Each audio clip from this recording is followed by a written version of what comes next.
Hey everyone, we need to talk about something really important today. It's a topic where what most of us think we know is not just wrong, it can actually be dangerous. I'm talking about eating disorders, and we're going to dive in and bust some of the biggest, most harmful myths out there. Myths that are literally stopping kids from getting the help they desperately need. And let's just start right here. This single fact should really stop you in your tracks. Eating disorders have the highest mortality rate of any mental illness. Let that sink in for a second. This isn't about a diet that went a little too far or some teenage phase. We are talking about the single deadliest mental illness out there. So yeah, the stakes could not possibly be higher, and that's exactly why we have to get this right. You know, the real problem here is that all these myths and misconceptions, they create this huge, dangerous blind spot for us. It's a blind spot that allows kids to suffer, often right in front of our very eyes, simply because we've been taught to look for all the wrong signs. So the very first thing we have to do is completely reset our mental image of who this affects. Forget the stereotype of the rich, white teenage girl. That is not the reality. Eating disorders don't care about body size or gender or race or how much money your family has. They can affect anyone. If you're a parent, a teacher, a coach, this is relevant to the kids in your life, period. Sticking to that old stereotype, all it does is make the kids who need our help the most completely invisible. All right, so let's get into it. The best way to get rid of this blind spot is to just tackle these myths head-on. We're going to break down 6 of the most common and, frankly, most harmful beliefs that are literally blocking kids from getting the life-saving help they need. Okay, myth number 1. Oh, it's just a phase. You hear this one all the time, and honestly, it might be the most dangerous one of all. Why? Because it tells us to wait, to just see what happens. And waiting is the one thing we absolutely cannot afford to do. This is not something a kid just grows out of. It's a medical and psychiatric emergency, and it demands an immediate, specialized response. And here's the next big one. Only underweight kids have eating disorders. This is a huge reason so many kids fly under the radar. I mean, think about it. The media has basically trained us to look for one specific image, right? A super skinny body. But that is just not the reality for most people. The real illness isn't just a number on a scale. It's rooted in patterns of behavior, in the way a person thinks. And that brings us to something what is so important to understand. It's a condition called atypical anorexia. And get this, it's actually the most common way eating disorders show up in teenagers. So what is it? Well, it means a person has all the severe, dangerous symptoms of anorexia, the food restriction, the psychological distress, but their weight isn't in the underweight category. So if you are only looking for a super low number on the scale, you are going to miss the majority of teens who are sick. All right, next up is the gender myth, the idea that only girls get eating disorders. I mean, the story we've been told for decades is so incredibly narrow, it almost always stars a girl. And the result? It just completely erases boys, trans teens, and non-binary kids from the conversation.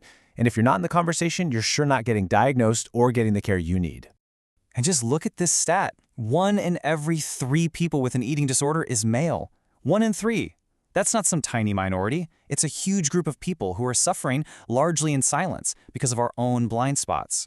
And it's also important to know that some groups are at an even higher risk, but they're still often invisible. We're talking about athletes, especially in sports that focus on weight or aesthetics.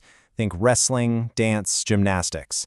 And we also know that trans and non-binary teens are at a particularly high risk, yet they're so often overlooked. Okay. This next myth is kind of a cousin to the "it's just a phase" myth. It's the whole "they'll grow out of it" idea. This belief that time will just magically fix everything. But the reality? It's the complete opposite. When you don't treat an eating disorder, it doesn't just go away. It digs in deeper. It gets more entrenched. The medical problems get worse, and it becomes so much harder to treat down the road. Here's the key takeaway on this one. There is a critical window of opportunity. The research is super clear. When a kid gets treatment within the first 3 years of the illness starting, their chances of a full recovery are dramatically higher. This is exactly why the wait-and-see approach is so dangerous. That window can close. You've probably heard this one too. It's all about control. Just let them have control over something else. And while, yeah, control can be part of the picture, that's a massive oversimplification. We're talking about complex biological and psychological illnesses. They often go hand in hand with things like anxiety, OCD, or trauma. You can't fix this by just letting them pick the movie on Friday night. It requires real specialty care.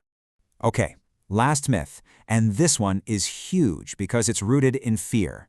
It's the fear that talking about it will somehow make it worse, or that you'll plant the idea in their head. Let me be absolutely clear about this. You are not going to give them the idea. They already have it. Your silence is what's dangerous. Silence is what lets the illness grow. A calm, loving, non-judgmental conversation, that could be the very thing that opens the door for them to get help. It's one of the most powerful things you can do. So, we've busted the myths, we've cleared away some of the confusion. Now let's pivot to the most important part. What can you actually do? The good news is, there are very clear, very simple steps you can take if you're worried. So, what's the move? What do you do if you have even that tiny little flicker of concern, that little voice in the back of your head about a kid in your life? The answer is actually really simple. Just 2 steps. That's it. Step 1, take a free online screening. Step 2, if that screening raises any red flags, you contact a specialist. Simple. And that first step is so easy to do. There's an online screening you can take. It's totally free. It's completely private. You don't even have to put in your email. And it literally takes 2 minutes. And the really important part is that it focuses on behaviors and thoughts, not just weight or BMI. That means it's designed to catch things like atypical anorexia that other tools might miss. Okay, so what about step 2, contacting a specialist? Well, there's an amazing resource out there for parents and teachers. And for those of you in Georgia, this is especially for you. It's a program called MentalSpace School, and what makes this such a game changer is how accessible it is. We're talking about getting same-day teletherapy appointments for K-12 students, and you're connecting with licensed therapists who actually have experience with eating disorders. It's all HIPAA and FERPA compliant, and they even include family counseling and crisis support. It's the whole package. And it's not just a good idea. It actually works. The proof is right here in the outcomes. You see huge improvements in things like school attendance, major reductions in anxiety, and families are overwhelmingly satisfied with the care. So this isn't just theory. It's a system that's proven to help kids and families. Of course, one of the first questions people always have is, okay, but what does it cost? What about insurance? And this is more good news.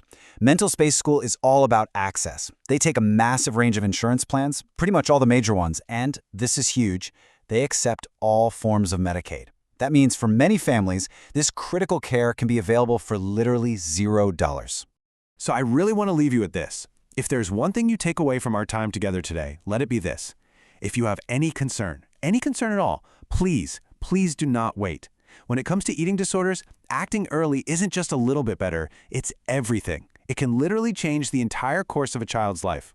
Thank you for listening, and please share this with anyone you think needs to hear it.